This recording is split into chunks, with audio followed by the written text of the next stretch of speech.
each time I've applied for a mortgage, I've gotten a list of companies sent to me that I'm supposed to contact, and I have no idea who I'm contacting. No clue. I think these are mortgage companies? I just don't know what I'm doing. It's a little off-putting when it's my life savings on the line. And I also had no clue if I was going to be approved or not. I just felt like a real jackass going into the whole process, a little bit blind. Well, Credit Karma's game-changing technology shows you tailored offers for credit cards and personal loans that you're more likely to be approved for, so you can apply with more confidence. They use your credit and other financial information to show you custom recommendations. And they keep your financial goals in check, so you're not overreaching. Whether you want cash back, travel rewards, or to consolidate debt, Credit Karma can help you find the offers that fit your goals. With a selection of options and approval odds, you have the power to make informed decisions. Credit Karma. Apply with confidence. Don't be a jacktass. Go to creditkarma.com/podcast to learn more and find offers tailored just for you. That's creditkarma.com/podcast, or you can see your offers on the Credit Karma app.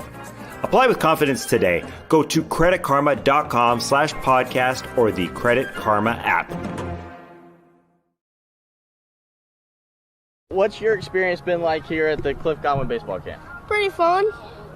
I like playing first base and third base. And, I just came here to hit dingers and have a good time. That's about it.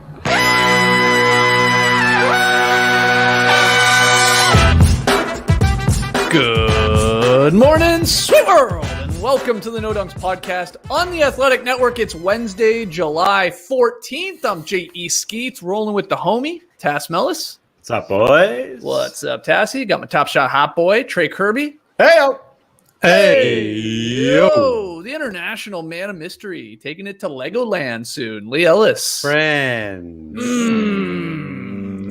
Finally, making the magic happen here. It's JD. Hello.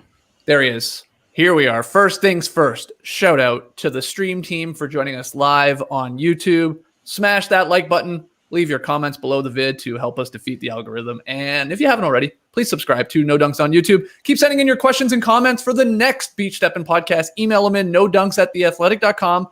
We hit the beach yesterday to discuss a lot of things, including which teams could make a similar run next year using the Phoenix Suns template of adding a star vet like Chris Paul. Players we have an irrational attachment to, Jahlil Okafor, Justice Winslow, many others. And we tackled indoor roller skating and the Stanley Cup versus the Larry O'Brien Trophy, a whole lot more. So go check out that Beach Steppin' podcast. It's up in your podcast feed and, of course, on YouTube. And finally, go grab your No Dunks merch over at nodunks.com. Yeah, there's the Suns. Gotta love it. And there's the Bucks. Big game 4 tonight. And that's what we're starting with here on today's show. We'll get to the Kawhi news. We'll get to Team USA possibly being back. We'll get to some juicy Shams reports from yesterday. But yeah, tonight, game 4 of the NBA Finals. It's been a while since we've had a basketball game, but here we go. Everybody knows this. Teams that take a 3-1 lead in the NBA Finals are 35-1. So the Suns can all but maybe ensure a title with a road win tonight in game 4. Of course, the Bucks want to tie things up. So big questions heading into this one, gentlemen. Trey, you get us started. What do you have your eye on in this pivotal, let's call it pivotal game 4? Oh, interesting. That was going to be my minor question to start things off here, Skeets Areno. Is this a pivotal game?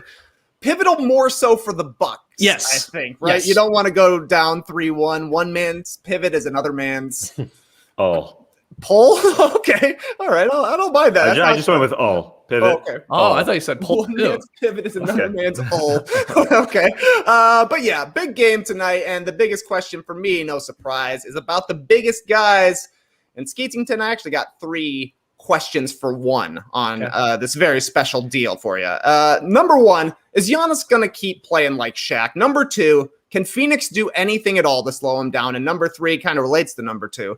Is DeAndre Ayton going to be able to stay out of foul trouble like he has for the majority of this postseason? Giannis, I kind of think, isn't getting enough shine for how incredible he's been here in his very first finals. Back-to-back 40 and 10s, Shaq-like numbers. He also had a 20 and 17 after 12 days off. and having no idea if the guy's going to be able to play basketball again. This is remarkable stuff. He's been the best player in the finals, even if he's my 1B on my MVP power rankings. But I think you guys know this. Giannis didn't average 40 and 10 for the season. So what is Phoenix going to do to make it so that he doesn't put another 40 and 10 on him?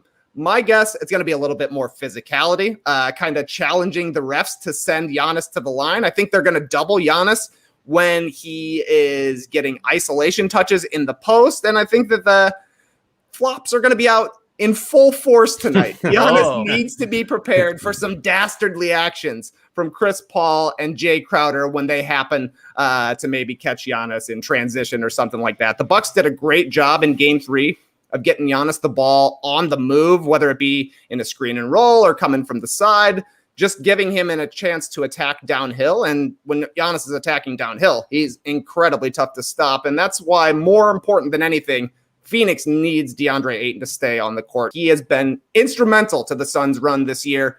For the first time in the playoffs, he finally had foul trouble in Game 3, and the Suns looked terrible when he wasn't out there. I wasn't going to worry about their backup center spot until it became a worry, and in Game 3, it was a major worry. The backups have no chance against Giannis, and it just allows the Bucks to really play to their strengths and assert their size inside. Skeets, I saw your picture you had on Twitter today. The Bucks looking absolutely gigantic next to Chris Paul. When DeAndre Ayton's out there, it just feels like the Bucks, every single player is a foot taller, and that was the case in Game 3. So, yeah, Ayton being able to stay on the court and hopefully slow down Giannis has to happen if the Suns are going to pivot to a 3-1 lead. Yeah, and I think, too, I don't think the Suns would be as upset with 5 fouls on Ayton if all 5 were actually on Giannis, but they weren't. I think only 2 of them were in Game 3, and I brought up that one that was on Middleton that was a little questionable at the end of the first half. There was a couple other ones on other guys. It's one thing to foul Giannis. You're using them.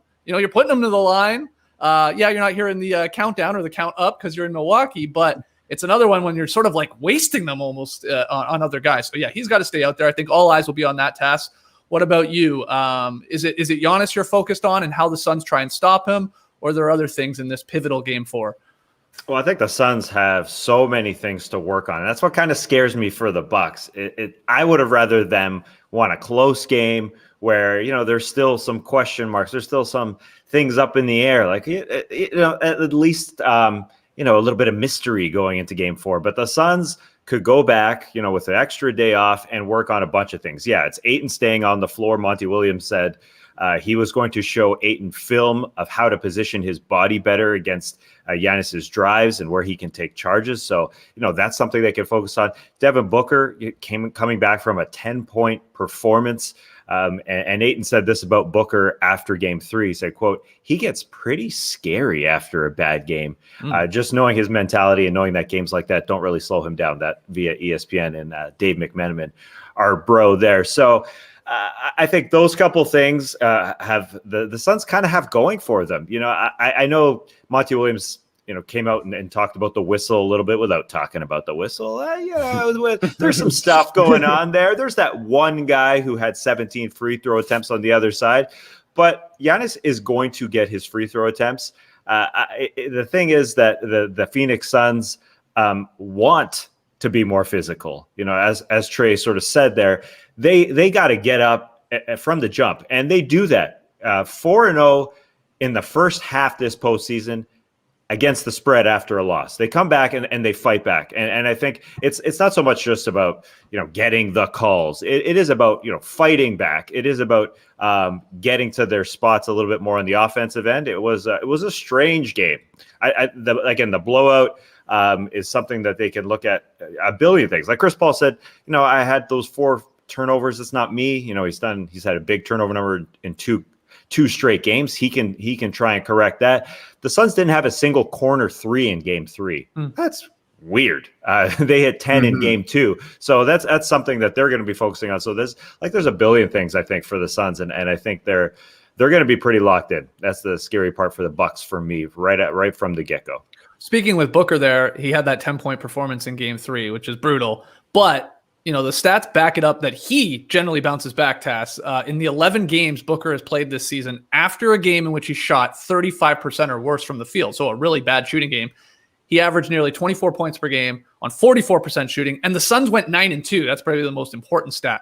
So he generally does bounce back. Now, all that said, Drew Holiday, he's locked his ass up in this series when he's been on him. 2 for 11 Booker is when Drew's the main defender. And then when Giannis ever gets matched up on him, it's even worse. He's only 1 for 6. So we'll see if they can continue that, strong physical play and getting their main defenders on him, and whether Booker can break free. You would expect he does have a better game than a 10-point performance where he wasn't even playing in the fourth quarter, Leigh. Yes, for sure. And I thought for the first time, probably all playoffs, he actually took a couple of lazy shots, I thought, in that game 3. And perhaps that was a little bit of him just thinking like, you know what, we're up 2-0. This is all going pretty smoothly. I'm going to get my shots. I'm going to hit them soon. But it didn't happen for him. So, yes, I do expect him to come out a little bit more focused than Monty Prime, but probably try to get him some of that stuff a little bit closer to the basket as well. So a couple of those mid-ranges that have been very effective for him all season and in the playoffs. But I'm actually going to sort of look at the other guy for the Bucks here, because you guys talking about Giannis, and I do expect him to get a lot more attention.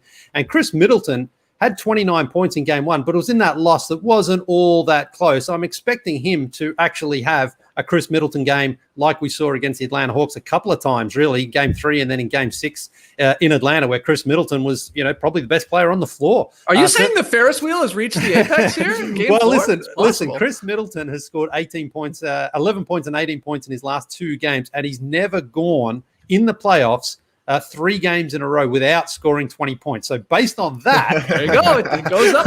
It's perfect. Here we go. And that's the thing. I think Budenholzer, I think the Bucks are saying, listen, we expect the Suns to come out tonight and not let Giannis, make it as hard as possible if we can. So that means a little bit more defensive attention. Khris, it's your time. He's due. He's definitely due for Khris Middleton. Like I say, 29 points in game 1. Okay, that's sort of, good numbers, but it didn't really have the impact like the 38 points he had against the Hawks or the 32 points there in game 6. So you feel that like he is due to have a big, strong performance in front of his home fans there, because the Bucks need it as well. They can't really, Giannis probably can go for 40 and 10 and they can win this series, but you would like to see the Suns have to figure out how to defend another guy and how to have to deal with another guy who can go out there and give them some points. So that's what I'm looking for tonight. I think he is due. I think Khris Middleton, if he can get a few shots early, or if he can have one of those quarters where he takes over again, like we saw against the Hawks, that can really swing a game for the Milwaukee Bucks. So if he's quiet tonight, it's probably not a good sign for Milwaukee. If he has a big game, then I think that's a really strong sign that they can even this series up. But we'll see, because he's a bit of a frustrating player. I mean, you guys know, Skeetsy, especially you. Sometimes it's like, this guy is not an all-star, and other times like, oh, how did we leave him off the all-star team this year? He's brilliant. So we know he can do it. There's no question he's got the capabilities to do it out there, and tonight would be a great time for him to do it for his team. As for like the all eyes on Giannis sort of game plan, you hope that Bud and the Bucks continue to put him in screen and roll action. That worked incredibly well in game 3. A bunch of different guys setting the picks for him as the ball handler, and then him, of course, setting the picks too, and then rolling into space. You already talked about that. They'd be silly not to continue to do that, because that was so successful. It's so much better than Giannis isoing at the top. And then, now you can actually build a wall. But I will say, in game 3, when the guys all converged on Giannis, I thought he did an awesome job task of like passing to a bunch of Bucks players that were like cutting back door just under the rim. He had I remember 2 or 3 just like beautiful passes where there's so much attention on him of trying to slow him down and get in front of him. And there were little cracks that were open in the defense, and they just like flooded into behind him, and he can make that pass now. I think that's the big difference to me of when the Raptors slowed him down with Kawhi back a couple of years ago. It was like, I don't think he really was that comfortable as a playmaker at that point of his career. And I think he's added that. And I think the Bucks know that. So I wonder if that continues here in game 4. Yeah, no doubt. And I think when he gets the ball is just as important. Like if you come down the floor and you're playing Joel Embiid style where he's on the low block and we're all just focusing on Giannis, then you can take away his sight lines. You can mob him real quick with a couple guys and build that wall. But if you come down and the action's on the other side, and then the ball swings, and Giannis all of a sudden is ducking in on the post, and he gets the ball, and it's one-on-one. Yeah, he's definitely developed enough speed with his decisions. Yeah, he's changed, and then he's got the ability to float in your dinks and dumps, and he's the push shots. He's gotten so much better, but all those passes with the little cracks in the defense there were happening with DeAndre Ayton off the floor. A lot of them. And, yep. Yeah. And so that big man's got to be there. Yep. And that plays a big part. They were playing volleyball at times with DeAndre Ayton off the floor.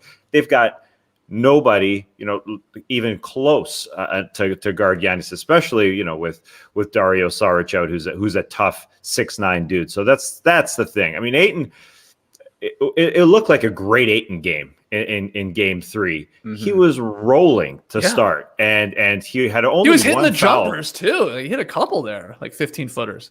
He was showing the repertoire, and he only had one foul all the way until the minute 30 mark of the second quarter, when he got 3 basically in 3 minutes of game time. Bang, bang, bang, and that sent him to the bench. And Monty probably would play him more if he could go back. I'm sure Monty would swing him out more. And then, he sat Ayton, then he sat Devin Booker in the fourth quarter, and Devin Booker is getting the itch there. You could see him getting a little feisty on the bench. He wanted to be out there. So I'm looking forward to Devin Booker in Q1. And even before quarter 1, I think he's going to come in with the same baggy outfits that he's been coming in. Piss Leigh off. Yeah, that's his thing. Like our man Shea Serrano says, that's his Chicano look. That's his Mexican roots coming through. His little be real thing going on. Like he's don't mess with that dude. I think he's coming in ready to go. Here's this Chris Paul photo that you brought up, Trey, I think it was, that I tweeted this morning. I couldn't believe it when I saw it. It just looks incredible because you got the two giants in Giannis and Brook, and I know they're jumping, so it makes them look even taller, but I'm not like Giannis. I mean, Chris Paul looks like Muggsy Bogues here. Totally. Chris Paul is small in the NBA, but he doesn't come up to Giannis's waist, though. Just a wild photo there for everybody on the stream team. I know you listeners are like, what the hell are you guys looking at? Well, go check my Twitter account. It's a crazy photo of Chris Paul, just a weird angle, and the Bucks guys, who are much bigger, mind you, just look 10 times the size of Chris Paul. So and a great face from Chris Paul as well. Yeah, just like, whoa, look how big these guys are. Yeah, but it is weird that he has, what is it, combined 10 turnovers in the last 2 games? Is that what you said, Tass? 6 and then 4 in games 2 and 3. That is well. And the Bucks are like a killer transition team. Like they score in transition almost every time. It's like, can you get them into a half court set and see if you can slow them down there? So those are actually big. I don't know how many were of the live ball variety. I'm not a sicko like John Schumann counting all those. So Schumann, if you're in the stream team, let us know. But that, Chris Paul, that's a lot for him. 10 over 2 games. It's usually like 1, maybe 2. So I'm sure he'll take care of the series, ball. Wasn't it, against the against the Lakers or the Nuggets? Perhaps he only had 1 or 2 for the entire series. Yeah. So, and that's again credit. Game 3, Drew Holiday was on him a lot more, and there's more pressure there. So we'll see. I'm excited. Like Zach Lowe, I listened to him talk to Kevin Arnovitz on his podcast this morning, and Lowe's just talking it into existence, man. Speaking it into existence that tonight's game is going to be like maybe the game of the finals, the classic one, because it's got like all the recipes are there, Leigh. There, you add up all the points scored in this series. I think the Suns have them by 3 overall, cumulative. We haven't had like a close game yet. We think Booker going to bounce back. Who knows if Giannis goes for 40-10 again? Maybe we get the Middleton at the top of the Ferris wheel game. I think Lowe's right. I really do. I something in my gut says this could be like we're going to be back here tomorrow morning talking about, oh, could you believe that game winner or that crazy play at the end? Like it could be a 1-possession, 2-possession game here. I think it's in store. Yeah, I hope so because as I said after game 3, it wasn't like the Suns just sort of mailed it in. The Bucks went out and won this game. Mm-hmm. They went out and they had a blueprint to go out and beat the Suns, and it worked for them. And I think that's the thing with Budenholzer. They know obviously if they lose tonight, they have to go out to win in Phoenix in game 5 and then potentially in game 7 if they can stretch it out. Whereas a win tonight can potentially make game 5 the most pivotal game in this entire series. Oh my God! Wow, more pivotal. So, I mean, these things are obviously, the outcomes. What happens? A 3-1 up team, it's only ever happened one time because it just doesn't very often happen. But for Milwaukee, Giannis is not hurt at all. He's playing fantastic basketball, and you feel like there is a Drew Holiday game or a Middleton game, or hell, maybe even a Bryn Forbes game out there. We've seen a couple of those in the playoffs. Bryn Forbes is getting bounced from this. It's Jeff Teague's getting his minutes at this point. Yeah. Look, and Teague had a couple of okay minutes against the Atlanta Hawks. That's all I say about him. But the thing is, when you have a player like Giannis who's like, man, they can't actually stop me. if every basket he made was in the paint in game 3, and he's like, hang on a minute, I can just do that again tonight. And why would it be any different? Why wouldn't they keep fouling me? I'm not afraid to go to the free throw line. Give me 25 free throws if you want. I'll take them all. That's going to be the way we're going to have to win this game and even this series. Then that's what we'll do. And I just hope that that's what the Bucks do. That's how they approach this game. And it's not Giannis settling a little bit sometimes to those mid-ranges or even the three-pointers. If he can really step on the throat of the Suns inside and get them frustrated and bothered, then I think the Bucks, that's their best chance of evening this thing up. I think both coaches could look at this game as, like, honestly, the must-win game, and I think that maybe will be represented in the minutes for some of the star players. The benches are short to begin with, both sides. There's not a lot of guys at this point, but we could see, I think, Tass, some insane minutes. I think we should actually from the star players in this. Both Monty Williams going with his guys, maybe more than he would normally, and then I think Bud with some of his Bucks, like Giannis especially. Like this is the one. For both teams, I really truly believe that this is a massive, massive game, and I wonder if the coaches will lean into that minutes wise. Yeah, that's a good point. I mean, Bud has already been doing that with his rotation, and you can't go 3-1 down. And the fact that the Suns had two of their major guys play in the 20-minute marks with Ayton and Booker, plus you have an extra day off here, 2 days off. Yeah, that would lead you to believe that they're going for it with their minutes. Yeah, I'm with you. And I think everybody expecting a really, really good game is because we haven't had both teams play amazing on the same night so far in this series. And we're just waiting for it. We like to analyze and we like to think we're smart. I definitely like to think I'm smart. But I mean, when you see those first 3 games, I mean, we're waiting for, Middleton, Drew, and Giannis to play great on one night. And then, Ayton and Booker and Paul and everybody hit threes on the same night. Like game 2, we saw the beautiful Suns basketball, those 10 corner threes with Mikal Bridges coming through with a monster game. We want that, and we want game 3 from the Bucks tonight. That's what we're looking for. And if they go down 3-1, if the Bucks go down 3-1, they would be smart to send me to Phoenix for game 5, because the only time a team has come back from 3-1 in NBA history, I was in the building in game 5. So be smart. Yeah, be smart about it and send me there. And I was Mr. Smart Guy then, thinking, Draymond Green suspended, that the Warriors can handle this. Come on. Right. The Warriors can, and they can handle game 6, right? And they can handle game 7, right? So that's just too tall a task though against this Suns team. The Suns team bounces back, so this feels like the series tonight. Should be good. All right, let's get to. I like the idea of taking the other side of this take. Okay. No, I want a shitty game 4 tonight. I want a big time blowout. Who's gonna say that? I'm willing it into an existence. A 40-point win by the Milwaukee Bucks. Whoa! Wow. All right. Yeah, I think we all want to see a great finals game tonight. Is there anybody in danger of being suspended for the final 3 games of this series? Because that was a big time change up during that task game. I don't know. I'm telling you, there's going to be some fireworks. But I don't know if it's going to be any of the big 3 on either side. But something's going down with these. Well, if you expect some flopping to be happening, there's going to be some frustration. Sure. There's going to be some knees in midsections and stuff like that, and people maybe stepping over guys. It's possible, I guess, if you actually think the Suns are going to try and flop a little bit on Giannis drives, which I think you're maybe right. You give it a go, 1 or 2, see if you get the whistle. Okay, fireworks. I don't want a 40-point blowout. I do want a close game. I actually think exactly. It's an unbeatable take to say you want to see a good basketball game happen. Well, I don't think it's even like we want to see it, but it feels like it's sort of maybe just due because we haven't had a really, really close game yet down the stretch. And these teams are so evenly matched. We saw it in the regular season. Again, you add up all the points. They are fairly matched. It just makes sense that we're due for one, I guess. Not a classic yet. Yep. Yeah, not a classic yet. That's right. Some classic performances from Giannis, but not a classic yet. So I think we get it tonight.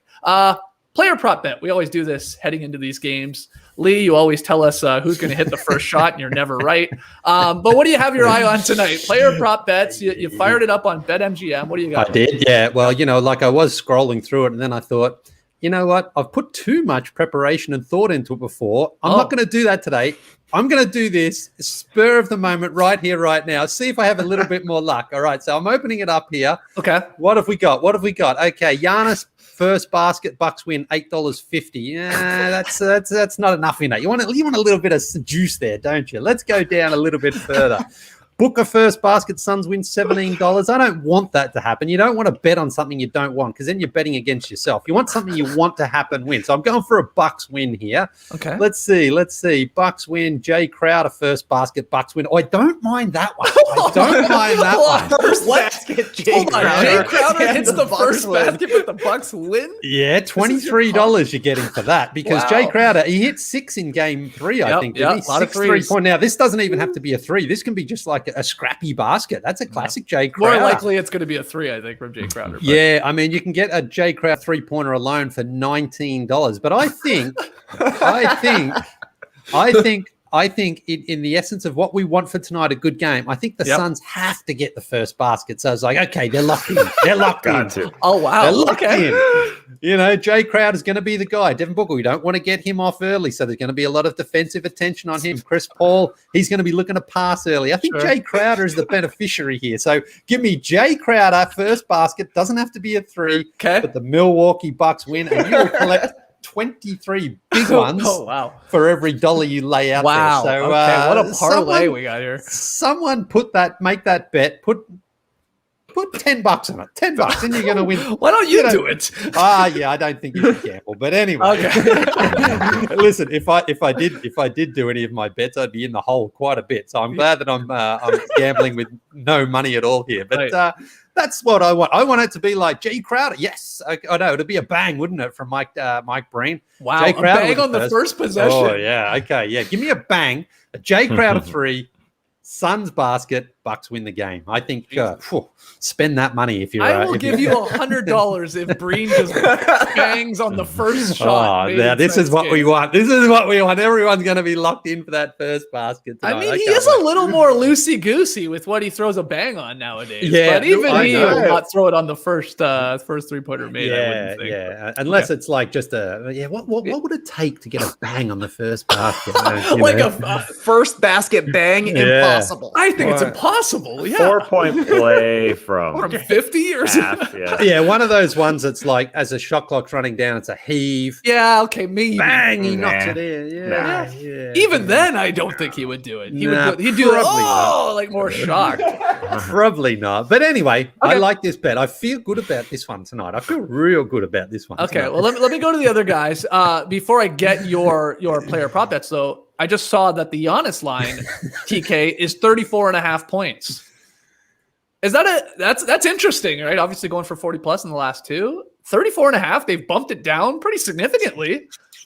Is he over or under Giannis tonight? Do the Suns do a better job of containing him? Does he maybe struggle at the line again?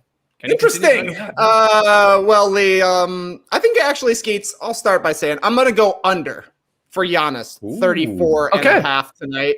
But just like Leigh, I'm going to do it with a crazy parlay. Okay. I actually ran Leigh's parlay by my gambling consultant. And this guy couldn't believe what he was suggesting. A Jay Crowder 3. It's our bookie. But I'll hit you with the Cam Stewart parlay. Giannis under 34 and a half. And Khris Middleton over 24 and a half points. Okay. I've got my ticket on the Middleton Ferris wheel. And Leigh, you made me want to buy extra tickets when you mentioned that stat that he hasn't had 3 straight games under 20 points. We said it before. Game 2 was bad for Khris Middleton. That was the loading phase. Game 3, solid game. Oh, solid. He was on fire at the start of Game 3. He really tailed off. That's right. That's right. He tailed off at the end. That means we're reaching that peak tonight in Game 4. Probably right. Bad news bears, I would say, if you are the Bucks looking in Game 5, you might not want to be in that zone. Game 6, definitely not there. But for tonight, take the over on Middleton, the under on Giannis, and you will be laughing. Player props looking good. Jess, God, he loves this. Jess, what do you got tonight? What are you putting your coin on? Well, I think a smart bet for Cam Stewart and everybody. It's not a prop, but they are the Suns are a perfect 4-0 against the spread in the first half this season after a loss. Oh wow, okay. This postseason, I should say. So after they lose 4-0 first half, I got that for my man Alec Koloje at the score, and I'm buying it. I'm buying it for sure. And we talked about Mr. Bryn Forbes coming off the bench for the Milwaukee Bucks. I was a big Bryn Forbes guy before the season, but he has slowly been taken out of the rotation. Yeah. So Pat Connaughton over and over and over has been getting shot after shot after shot. His line for threes in this game is 1.5. He's hit 2 and 4 in the last couple games. So I think he'd go over. I think that's, will we get a cold Pat Connaughton game? Possible, but I think you roll with it, especially if their Bucks are tightening the rotation, especially if the Suns are playing defense. This is the guy that will be left open. So 1.5, it's not a lot. He's done it the last couple of games. So over 1.5 threes. Love it. All right, we have some news regarding one of the star players in the league. We now know why Kawhi Leonard missed the last 8 games of the Clippers playoff run against the Jazz and then the Suns. He suffered a partial tear of his ACL. Yeah, the Clippers announced in a 2-sentence press release on Tuesday that Kawhi had successful surgery to repair the injury. LA, by the way, and then in for the Clippers moving forward this summer and then into the start of next year, because he could be out for a good chunk of time. If you believe the people that do this for a living in street clothes there, Jeff, and go through all these people that have had this surgery before, it takes a while to come back from something like this, or it can at least. But what do you think? Well, yeah, a very Kawhi-like press release, just to the point, not messing around. If we're looking at like even Spencer Dinwiddie, the most recent one, that's right. A guy coming back. It was about 6 months where he was supposedly ready to come back. Before the Nets were bounced. So, oh wow! Wow, sorry. He's looking like Cam Stewart there. For those listening, Tash just froze on us. His Wi-Fi probably crapped out, and we got an incredible screen cap if you're joining us on the stream team. Go back to his full screen team for 1 second. Gotta save this one. Yeah. That's one of the best ones yet. Okay, so anyway, we'll go to you, Leigh. Here, what does this surgery mean for Kawhi and his free agency in the Clips? Well, first off, I think it's the Clippers just Kawhi saying, I'll tell you when I'm ready to release this information, because you never really see this before from any other players. Once they've had an ACL injury of any description, it's usually released within, as soon as they find out that stuff. So I think the Clippers are like, if Kawhi doesn't want us to say anything, we won't say anything, because obviously they want him to opt into his contract, which he can do, or he can opt out to become a free agent to sign a bigger deal. In terms of where he signs, if he chooses to opt out, I honestly don't think this really changes a whole lot. I think any team who can afford Kawhi and is prepared to pay him and give him what he needs will still sign him. We saw that with Kevin Durant after he blew out his Achilles for the Warriors there, that it didn't stop the Nets signing him to that massive contract, knowing that he's likely to miss the entire one season of that. So I think Kawhi's in that same boat. Sure. So it's just a little weird to me. Like, why would he hide that information? What does that do? I guess it keeps the 2 teams they were playing on their toes, never knowing if he's going to come back. I mean, if they had said right away that he's got a ACL tear and that he's out for the rest of the year, then they know, and then they can plan accordingly. I don't know. I'm just trying to think. Yeah, why. I would assume that's the reason. Yeah, it just seems a bit weird to me. Anyway, but look, Kawhi is, again, as I say, if he chooses to opt out, every team more or less will do whatever they can to convince him. You know that the Heat, the Mavericks, those sort of teams would be more than happy to take on Kawhi, even if they know they won't get him for likely, at least 75% of next season, because Kawhi can be such a game changer out there. So I don't think it actually really affects his free agency status at all. Yeah, Trey, what do you think? I think y'all are both right here. I think it was a little bit of gamesmanship from the Clippers holding him out during the playoffs to keep the Suns on their toes. Maybe you have to think you're preparing for Kawhi Leonard and Paul George, but then it just turns out it's Paul George. Obviously, it didn't play a huge factor for the Clippers, but I don't know. It's exactly like you're saying. Kawhi's one of the best players in the league, and he has been for a long time. He's a top 10 guy at the absolute worst, so 30 teams would be excited to sign him. The Clippers, more so than anybody, they're pot committed at this point with all the draft picks that they traded to bring in Paul George, re-signing Paul George to that long deal. They're in on this team, ergo they're going to do what they can to bring him back. It's been assumed that Kawhi would pass up his player option so he could cash in on this 10-plus year veteran deal, which is a bigger max. I suppose there's a chance he says, since I'm not going to be playing for the entirety of this year and returning from an injury, I'll take the player option, sign that, and then do the same thing next summer. That could certainly happen. But you got to have a little bit of pause here. If you're any team getting interested in Kawhi Leonard, obviously you would want him, but he's got a long history of problems with that right leg at this point. We've seen a lot of contracts signed, not so much recently, but you're thinking like Chandler Parsons, Gilbert Arenas, players, 10 years ago, I guess, 8 years ago, something like that had an injury when they signed their deal and they never got back to that level before. So I don't know. It's just a little bit of nerves, I would have to think, if you're the Clippers. You're not going to change your plans, but it's making you think about your plans more so. Tassie is, of course, back with us here. You left us with an incredible frozen image, Tass. Yeah. We got it here. Yeah, here it is. Oh, there it is. An amazing derp face from Tassie as the Wi-Fi frozen. Dude, a little saliva there. But what were you saying about the whole Kawhi Clippers situation here? Well, it's a strange one because, as Trey was saying there, do you rethink what you're doing? I think for Kawhi, you could definitely opt out and get a 4-year max just to get that little security right there immediately instead of waiting for a year where you don't know what's going on. I think, the Clippers have shown that even when things aren't going, they're willing to sign big money to players like to Paul George, after that year that didn't go right last year. And the fact is, they're kind of locked in. Like, we're going to talk about Shams Charanya's article where he's got a lot of rumors talking about Lonzo Ball potentially going to the Clippers. He's a restricted free agent, but I don't know how they make that work because the Clippers have so much money locked in. Even if Kawhi Leonard was to decline his contract option for next year, they're at $110 million outside Kawhi. Their roster up and down besides Kawhi, starting with 40 mil Paul George to 16 Marcus Morris to Rajon Rondo signed through next year. They're basically locked in to their roster. I guess they could get smart, get Kawhi to opt out, get Serge Ibaka to opt out, and then sign Lonzo Ball to a restricted free agent contract. But I think they're basically going to run back the exact same team, but with Kawhi missing a chunk of the year, and that's crappy for their playoff chances. You see how tough the Western Conference is. Right. You go from even the Nuggets, drop a little bit when Jamal Murray goes out. Jokic did all he could. But if you drop a few spots, like the Lakers are a better example. I mean, you're playing on the road for the rest of the playoffs. It's just, even if they're good, even if they played so great without him, it's just, you're really playing behind the 8 ball in that tough West. Yeah, they've got decisions to make too here in free agency with Reggie Jackson, Nick Batum. They're rumored with a couple of guys that they're interested in, Ball being a big one. I'm ready for the Terrence Mann most improved player hype machine. Start up the train already. I mean, he played great when Kawhi went down this season.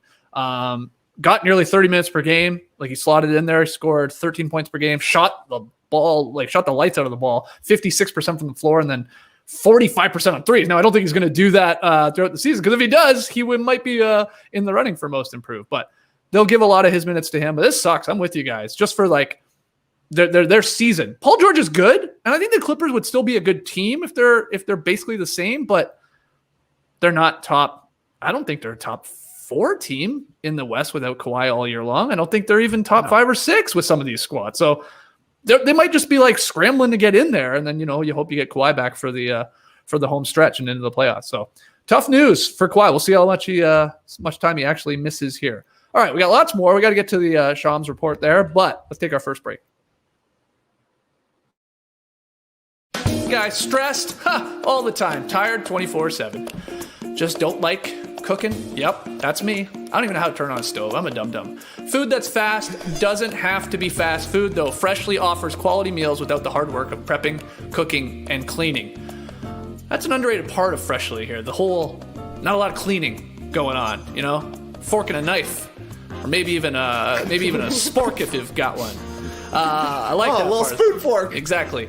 Freshly offers chef-made, nutrient-packed, delicious meals delivered fresh to your door. No cooking required. Grocery shopping and cooking, it just can be a pain, especially right now. And with Freshly, you don't have to. Your meals arrive cooked and fresh every week, so you can keep your fridge stocked and skip the trip to the store. Ordering, super easy. Visit freshly.com and choose from over 30 delicious, satisfying, better-for-you meals, like steak peppercorn.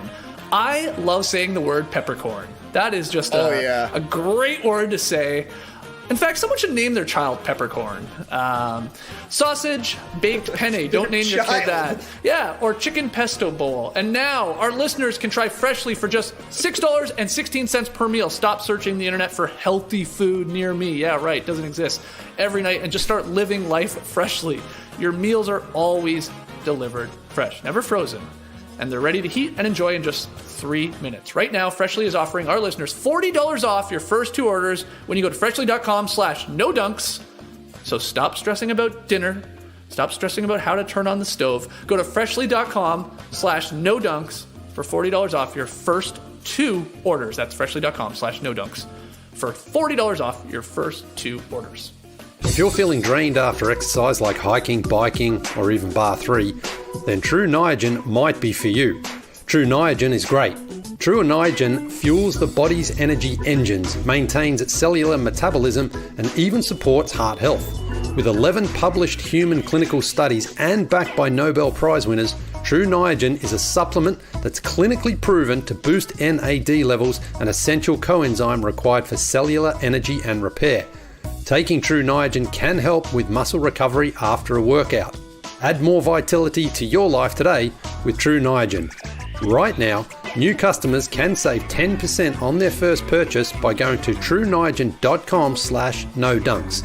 That's trueniagen.com/no-dunks to save 10% on your first purchase. trueniagen.com/no-dunks. These statements have not been evaluated by the Food and Drug Administration. This product is not intended to diagnose, treat, cure, or prevent any disease. All right, back with No Dunks. The Athletics' Shams Charania had some reports yesterday in an article up on The Athletic. Go to theathletic.com/no-dunks if you don't have a subscription. Some juicy tidbits in here. I'm going to hit you with 3 of them, guys, and you tell me which one intrigued you the most. First one, Sixers opening up Ben Simmons trade talks. All right.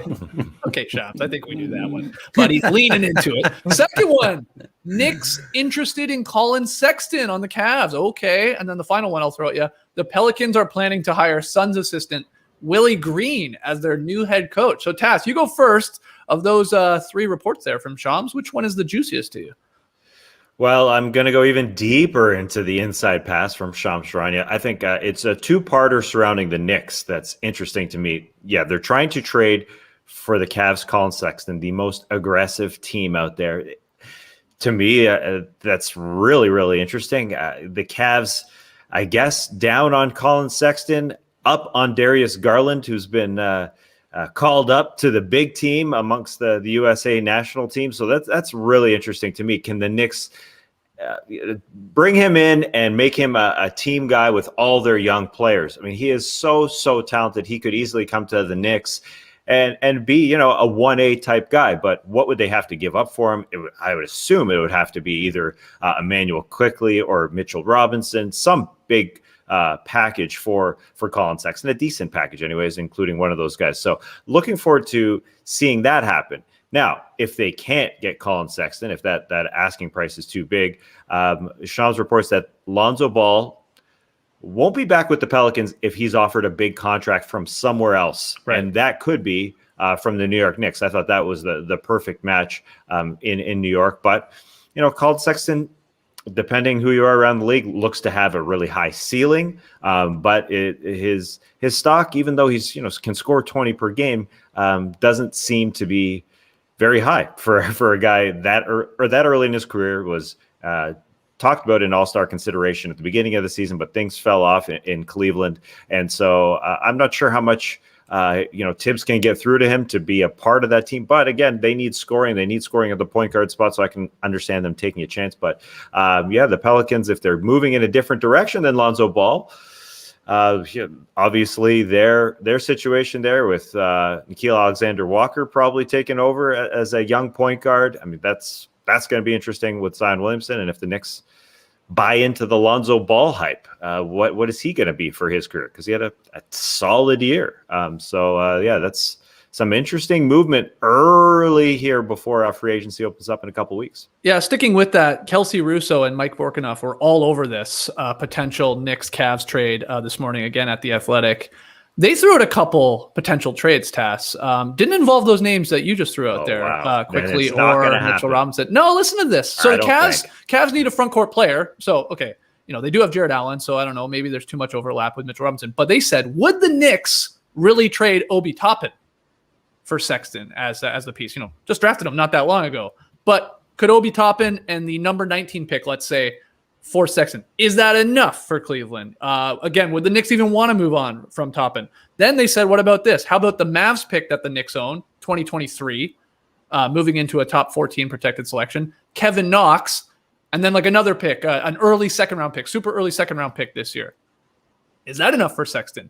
Anyway, I thought it was a fast. Yeah, you don't think so? Yeah, you don't. Well, I'm high on OBT, high on Obi Toppin, but what's his ceiling? We're talking about Collin Sexton. I understand people's opinion differ, but I don't think that's a ton for Collin Sexton. No, I know, I get that, but from Cleveland's side, I think you said maybe if they're picking between a Garland and Sexton is one way to look at it, but they also might be picking between Sexton and the pick they're going to get in this year's draft, which is likely going to be one of the Jalen's, either Green or Suggs. And maybe they're like, oh, that's a potential prospect that they're more in love with pairing with Garland than they are Sexton. And if they get obviously like a young, talented big back or more picks, maybe that's the direction they would take. Anyway, it's a fascinating read. I thought they did a great job on it. TK, what do you make of this? Does it make sense? Collin Sexton in New York and the Cavs trying to get something back for him? I think it definitely makes sense. Collin Sexton in New York. He's not necessarily known as a defensive guy, but Bibbs is a defensive guy, and surely the Knicks would be able to cover for Sexton's deficiencies as a guarding guy, and obviously they needed somebody to be scoring from the perimeter. Yeah. The Knicks did, so I think he fits in right there very well. You saw how well Derrick Rose played once he got to New York, and Collin Sexton is 10 years younger than Derrick Rose at this point, coming off his best season. It doesn't make a ton of sense to me from the Cavs standpoint. Collin Sexton was basically the centerpiece of the Kyrie Irving trade. I think that's going to make it a little tougher to get him out of Cleveland just because of him being the leftover from, kind of the end of that era of the Cavs championship era. And I think Dan Gilbert is a big Collin Sexton fan as well. So this seems to be, to me, to be most beneficial to Collin Sexton. It feels like he may be ready to be done with Cleveland, especially seeing the writing on the wall, like you're saying. Darius Garland is getting the bump up to play with the U.S. national team, while if you guys are still playing in the NBA Finals, there's a couple of Jalen's potentially on the board who could be the star that's there now, superseding both Sexton and Garland. Meanwhile, Sexton is coming off his best season of his career, 24 points per game, almost 48% from the field. He's probably thinking, I'm going to be due for another payday as soon as my my first rookie deal is up here. So let me go maximize things playing in a system that's going to play to my strengths instead of having to share the ball with all of these other draft picks who are trying to make their name. Sure. Yeah. What do you add to this, Leigh? Or is there something else that Sham said that you wanted to tackle? Well, just quickly tap on, like Trey's saying, Derrick Rose was probably their second best player when he came over, and that's just not a good sign for the Knicks. They need some more younger talent coming through. And I don't think Emmanuel Quickley is ready to be a starting point guard in this league. I think he's more suited to coming off the bench. So you can understand why they would want Sexton. Just doesn't sound like it's sexy enough, though, going back there. Unless you're getting, maybe if you get RJ Barrett somehow into that conversation, then the Cavs no, that's what I'm saying. I mean, the other players, though, aren't going to really do it for the Cavs. I think Sexton's good, but he maybe just is not that well liked in the organization for some reason. But started off this season, he was averaging 27 a game. I mean, that's a guy who can get you buckets. I mean, he's increased his scoring average every season he's been in the league. So offensively, I think he really fits what the Knicks need, a guy who can actually go out there and take some of that heat off Julius Randle. But defensively, he has got some work to do there. But I'll just go, I guess, on the Ben Simmons stuff there. I mean, it seems to me that, despite everything we're hearing, Daryl Morey remains in a really strong position here because Ben Simmons is under contract.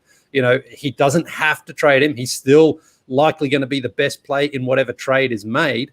And he can really let this play out as long as he wants. He knows it's going to be a significant offers from teams. They're all going to try to get him. He can just wait until they are prepared to sort of bet against each other and, put in offers that he plays them off against each other. And if he still doesn't like any of them, he still keeps Ben Simmons. So, he obviously had a terrible end to the season. but it's not as though he's, you can't ever get anything good out of him anymore. I mean, he's only 25. And so if you're Daryl Morey, this is a pretty good situation right now because people are trying to buy low on him, but he's like, I'm just not going to trade him for the sake of trading him. I just don't need to do that. But it does seem to me more or less inevitable that he will be traded at some point. It's just who can get that package. We're going to be doing an emergency podcast about Ben Simmons being traded at some point this summer. I'm 100% convinced that happens. But, the reports are they want an all-star back, Tass.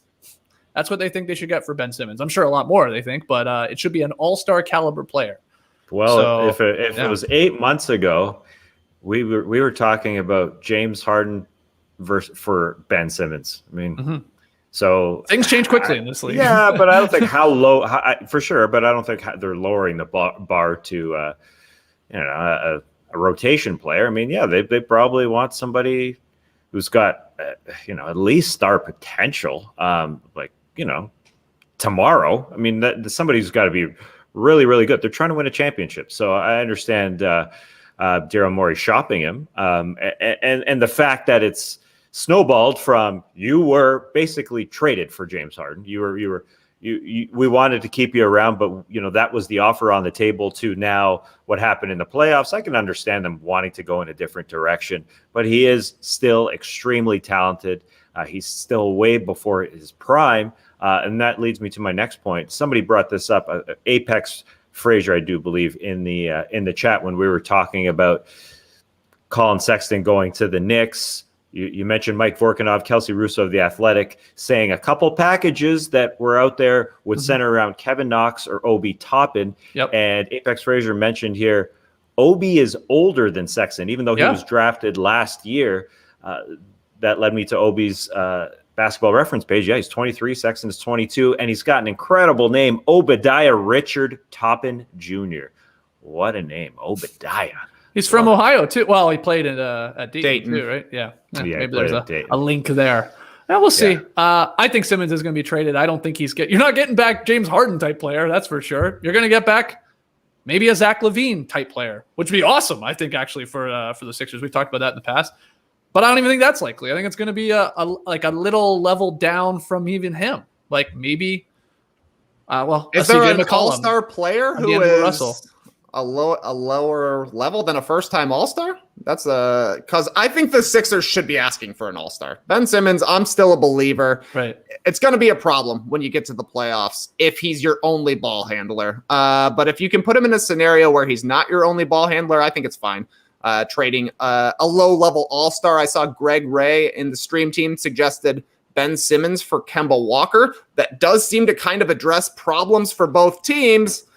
Of course, they're rivals. That's always the problem with those sort of trades. Like, are the Sixers really going to want to help out the Celtics? Are the Celtics Kemba's not on the Celtics anymore. He's moved. He's OKC. There it is. Blew his mind. He's going to get all his stuff back on. Anyway, we're actually going to be going to him first. Well, we'll move on from that. Again, we're just going to wait for the emergency podcast. Ben Simmons will be traded at some point. Yeah, well, I mean, Leigh probably are crazy if you think he's going to be there at the start of next season. No, it is a little crazy. There's no way he can be there after Embiid buried him. The Doc Rivers and Joel Embiid both said the reason we lost was because Ben Simmons passed up a dunk with 3 minutes left. I don't think that's the reason they lost.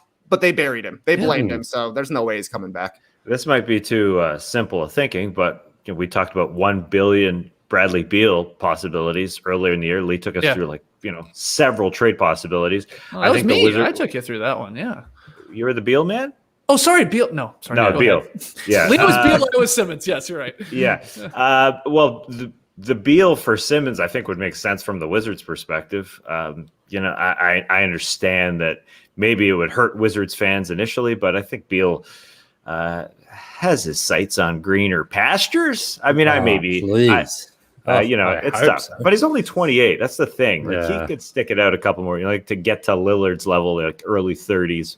But yeah, I think when he signed that 1+1, which was a very short extension, but everyone was celebrating as an extension in Washington, he still was ready to move on. So it might be simple just thinking, two guys ready to move on, Simmons for Beal, but Beal can score with Embiid like a monster. And then, Simmons, if you get a little young part with him, I think Daryl Morey would be willing to do that. Oh, hell yeah. Right now, Morey would do anything for Beal, for Simmons, as the two main pieces. But the question is going to be whether the Wizards are going to do that. Yeah, I would love to see Simmons and Westbrook. Simmons and Westbrook together, and Simmons and the play-by-play guy in Washington. Remember, he just called out Simmons and said he's the most overrated player he's ever seen in the NBA. And Simmons said, he's just some little guy. I don't even know who he is. That'd be great. But yeah, imagine Simmons and Westbrook. I tell you what. Maybe two guys could average a triple-double in the one season. It's possible, I guess, with those guys. Just, grabbing the boards and running that break just nonstop. None of them can shoot, but they'd easily be able to sort of rack up the stats, I think. So that'd be fun. Make the Wizards fun to watch. Sure. All right, let's move to some international news. Team USA put together its most complete game of its Olympic preparation schedule. They beat Argentina last night, 108-80. KD, 17 points, 6 of 9 shooting. Bradley Beal, actually, speaking to him, he broke out of his shooting slump. He had not been playing well. Made his first 4 shots, and he also ended with 17 points. Was that an accident, or was that on purpose? Okay. So Trey, well, dare you hit us with the Team USA is back, or is that crazy? You can't do that in exhibition play, can you? Not an exhibition, no. And honestly, I'm still rattled from that Kemba Walker news. It's an easy one to forget, though. That guy's on the Oklahoma City Thunder. Oh, my heart. Totally rattled. I don't know. I was told that the United States didn't blow out other teams anymore. Liar! Nice to beat Argentina. They're not the same Argentina. I don't know what to give you on this one, Skeets. When the USA wins, they should win, and when they lose, it's a disaster. 16 points in 19 minutes, though, for a very handsome Luis Scola. Yeah. And I can see that continuing to be a problem for Team USA because they like to switch right now. But a lot of these international players, Scola included, are very well-rounded and can punish those switches inside. It's happened in the losses, and it happened with Scola last night. So maybe the Team USA won't be switching quite as much when they start playing in the Olympics and the games actually count. But for right now, congratulations on winning a game finally. Yeah. Zach Levine, your boy, got the start in this one because Tatum was out with, I think they said right knee soreness, but Zach Levine had a good game, 15 points, 5 boards, 3 assists. He had a huge dunk in this one. But people do need to know that Argentina, although I think they still might be ranked very high in the world because they did well at the 2019 World Cup, this is by far the worst team USA has seen, Leigh. When you compare them to Nigeria and to Team Australia, it's just true. I mean, this Argentina team is old, is the truth. But still, it was a dominant win, and this is what we sort of expect from the States. Yeah, I mean, you have to just look at the super athleticism and speed of Joe Ingles out there, and that's where the USA really couldn't keep up. You know, yeah. Joey was just too much for them to handle. So, look, it's great. It really is great because you know that Luis Scola, he's going to keep on playing, and Argentina might be old. They might be beaten up. It reminds me almost of those Spain teams towards the end of when the Gasols still play. Although, actually, Pau is still playing. Yeah. They're going to play, I think, here soon, too. Is Mark playing for Spain? I don't think so. It feels like, I mean, you know, that's the thing. Like, it feels like these guys were at their peak, like at the London 2012 games, you know, which is 9 years ago now, but they're still out there balling for their country. So it's great. But yeah, Luis Scola, my goodness, he's a handsome gentleman. I think he's just getting better and better with age, better at basketball, more Here handsome. We go. I had these prepared. Oh, my goodness. 41 years of age. Wow. God, great for 41. Yeah. Nice photo. Very nice photo. Very flattering. Yeah. I took that from a previous game because that one from last night, not as flattering. Still lovely. He had the ponytail when he came into the studio, didn't he? Is that right? Am I remembering that correctly? I think he did. I think he had. I don't know. Yeah, little tiny ponytail. I think so. Yeah. But, by the way, I looked it up. I think Marc Gasol is on the team actually. Wow. What about Rudy Fernandez? It looks like Willie Hernan Gomez, Ricky Rubio, our favorite Rudy, Powell, Sergio Yule. That's the one. Yeah, yeah. I love Yule. Yeah. Wow. Claver. I think they're all on the roster. If this is to be believed, the website I'm on, which it's probably right though. Thanks, man. Thank you. I'm just saying, you're right. I'm probably right. Yeah, they just keep on playing forever. I mean, Ricky Rubio was 17 in China in 2008. So what's that? 13 years ago. God, he's only 30, Ricky Rubio. Wow. He's got another 12 years left to play for Spain, which is You incredible. think that Scola's handsome at 41? Wait, we see Rubio when he's 41. It'd be unbelievable. Anything to add, Task, to the Team USA victory, taking care of Argentina here? No, I was just going to talk about Louis Scola, and that's why I had these pictures prepared. Oh, there he is. Yeah. You know who he looks like? This is for only really you guys. Well, actually, no, it's for anyone that joined us once for happy hour where we had JD's brother on. Ooh. I think he looks in the face a lot like Ryan Doyle. It's got some Ryan Doyle shapes there for sure. Right? JD, can you? I can see it. He's a handsome man, and and Ryan looks like me, sort of. So I'm going to take that as a compliment. Thank you very much. All right. Similar physique too, JD. Between Mm-hmm. All right. We still have tweet of the night. We got to take one more break to hear from our sponsors. This podcast is sponsored by BetterHelp Online Therapy. Check out betterhelp.com/nodunks. Life is full of stressors. Doesn't matter who you are or what you have, your life is probably stressful. Maybe you recently signed up for internet service for your job on the internet, but the company keeps rescheduling your installation without telling you, so you have to drive to your friend's house multiple times a day to use this internet. Has this ever happened to you? It has happened to me. You may not be feeling down and out and depressed or like you're at a total loss, but if your stress is high, your temper is shorter than usual, or even if you're starting to feel strain in any of your relationships, you could probably use the chance to unload the stress and get it out. Talk to someone who's completely unbiased about your life, someone who isn't going to judge you or take sides on anything.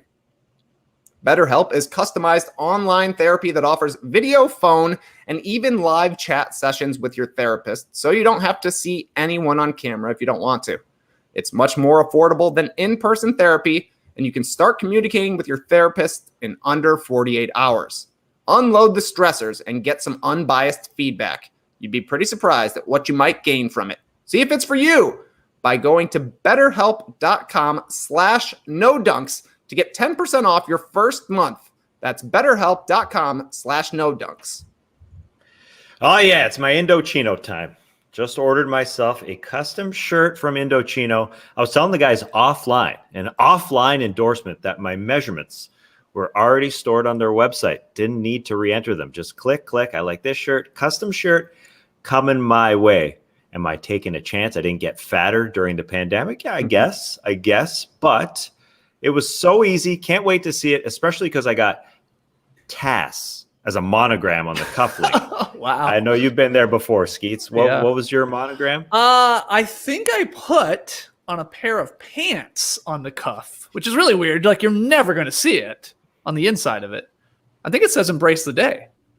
Yeah, I think that's I'm pretty right. sure, but that was a long time ago. This one I like the task there on the. Where'd you put it on the wrist?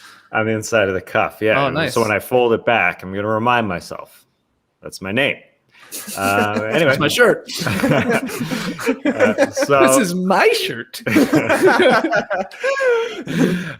and I think the cuff worked out perfectly. I didn't use any longer form of my name because you can only put 3 letters on the inside of a cuff. Oh, right. Usually initials. Yeah, exactly. Yeah. So if you have two middle names, sorry. Oh, that's interesting. If you were playing NBA Jam. Exactly. Trey. Nope. Sorry. Oh, yeah. If you were playing NBA Jam, though, Tass, and you're going to continue in the game, you got to put your initials in.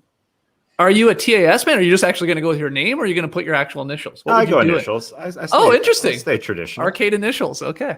Yeah, got to do it. My friend Mike Nomi went up to a cottage this past weekend and saw a golden tee up there. Oh God! I mean, I love NBA Jam, but I love hitting that ball too.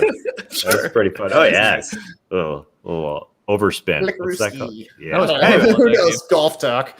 Anyway, Indochino, back to that. You don't have to go anywhere. Very affordable, custom clothes. Choose everything about your suit, from the fabric, lapel, monogram, and statement linings. You can create a suit that fits you and your style perfectly. The best part, Indochino's suits start at just $3.99 with all customizations included.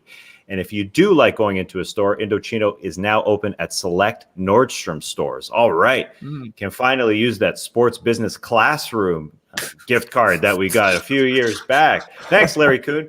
Giving you even more ways to get great fitting, personalized clothing. Find your nearest location at Indochino.com. Right now, you can get $50 off any purchase of $3.99 or more by using code NODUNKS at checkout.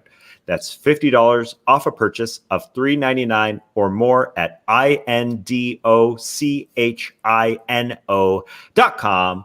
Promo code NODUNKS. Do you think that gift certificate for Nordstrom's from Larry Kuhn is still on the books? Still eating up cap space? I was going to say, when he's playing NBA Jam, do you think he puts in CBA or FAQ for his name? Leigh, what do you got, man? What do you got? Yeah, What a Wednesday. Our friends at Jim Beam, they realized that the loss of the commute between the office and home has affected how we wind down at the end of the day, especially for me. It's quite a commute I've got back to the office from here, or back to home from here. But anyway, Jim Beam want to help us beat the burnout and reclaim the hour of 6 to 7 as our own, our bourbon time, if you will. And we'll be celebrating a little bourbon time tomorrow night, July the 15th. Between a little bit early, a little bit later though. Usually kicks off around 8 o'clock, I think, tomorrow night. That's 8 o'clock Eastern, 6 o'clock Mountain Time, of course. Yeah. Which is bourbon time, if you will, and I will. Yeah. And I just did. And you know what? Why don't you come along and join us if you're in the stream team right now? Tell your friends, tell your family, ask us anything you want on Twitter, because during these happy hours, we really don't talk much basketball. In fact, we don't talk any. So there's no game on tomorrow night too. Yeah, so we're really just kicking it. Some people might they'll probably just be talking Ben Simmons trade rooms. No. We'll be talking anything. We'll probably play a little GeoGuessr and all that sort of stuff. So pour yourself a glass of Jim Beam and come hang. Because remember, everyone needs a little some time for themselves. That was a great song. Remember that one by Chicago, Peter Cetera. Shout out. Thanks for listening. Join us in reclaiming 6 to 7 p.m. Or close to 8 Eastern, as we said, as the happiest Jesus hour. Christ. I know. Just open the document just for us. Just make every hour bourbon time in bourbon Amsterdam for another hour, mate. Yeah. Make it the happiest hour so you can do whatever it is that makes you happy. And if that involves a glass of bourbon, remember to drink Jim Beam responsibly. Jim Beam Kentucky Straight Bourbon Whiskey, 40% alcohol, Louis Scola % alcohol volume. Exactly. Louis, imagine, think of it like that. Think of your bourbon as just a beautiful glass of, no, that's weird. Louis Scola. Anyway, copyright 2021, James B. Beam Distilling Company, Claremont, Kentucky. So you will be joining us for happy hour tomorrow night, slip Leigh. in. Yeah. It's going to be very late over in Amsterdam. Yeah, but I'm going to be up tonight for the game. I was up last night and there was no game. I'm really, the jet lag's odd. It sort of hasn't really, I haven't been able to defeat it yet. So, but it's working out because you've sort of got to be up. You want to be up late anyway. Exactly. I've got things to do. So I'm like, all right, great. Let's do it. I mean, I won't be on time, I'm sure, but I'll be on at some point. Hold on. I mean, if this is too much, if you're giving too much information, you don't have to answer. But are you in a hotel room in Amsterdam? Or are you staying in an Airbnb? Or how are you going to do it if are you all in one room? How are you going to jump on the happy hour? Everybody's sleeping. Oh, well, yeah, I'll just jump on. I mean, I'm in Copenhagen right now. Right. Yeah. Right. So, no, the boys will be asleep. Roxana will be asleep. Wow. All right. So they'll just be in the background sleeping in a bed while you're talking to us. Yeah, we'll probably have might have the white noise on, as long as it doesn't interfere too much with our sound for the boys. And Roxana sleeps like a bear, so she'll does be out. She? She's a great sleeper. So you're the light sleeper of the bunch. I'm up. Any noise, I'm up. So should be great. Okay, you basically, this is GeoGuessr already. You're in Copenhagen now. Okay. Yeah. Made it so this far, morning. So good? Yeah, a little touch and go at the airport. No one's really sure anymore whether or not you're allowed into some countries, and some countries are changing their codes. Like the Netherlands, for example, where I was in Amsterdam, they opened up bars and clubs a couple of weeks ago, and their cases surged. So the lady at the airport, when she was checking us in, said, "I think we've returned to a red country, a red zone, which means you basically have to quarantine if you go to another country." But she made a few calls.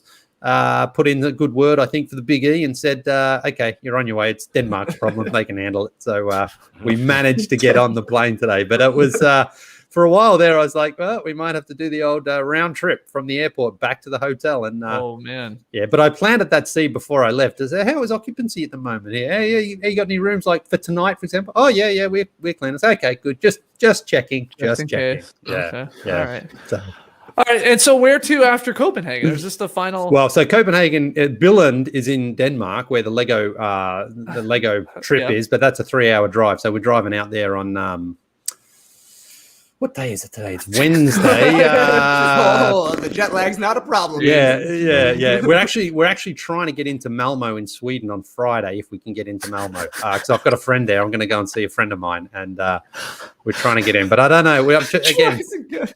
Well, the same thing with Denmark. From Sweden is like, we need another, because we had to get coronavirus tests before we entered Denmark. Yeah. And we need to get one before we enter Sweden. But because we're coming from Denmark, maybe we don't need one. We're not sure. We're trying to find out that stuff. So, all right. Yeah. Well, I'll be somewhere. All right, great. Let's get to tweet of the night. Tweet of the night. Wow. Twitter.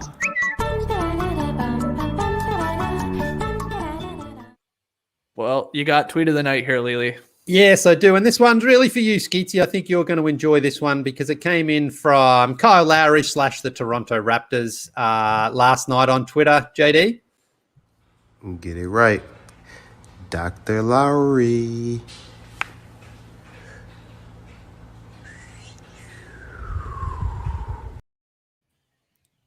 Okay. Kyle Lowry there was showing off the honorary doctorate degree in humanities he received from Nova Scotia's Acadia University. Yep.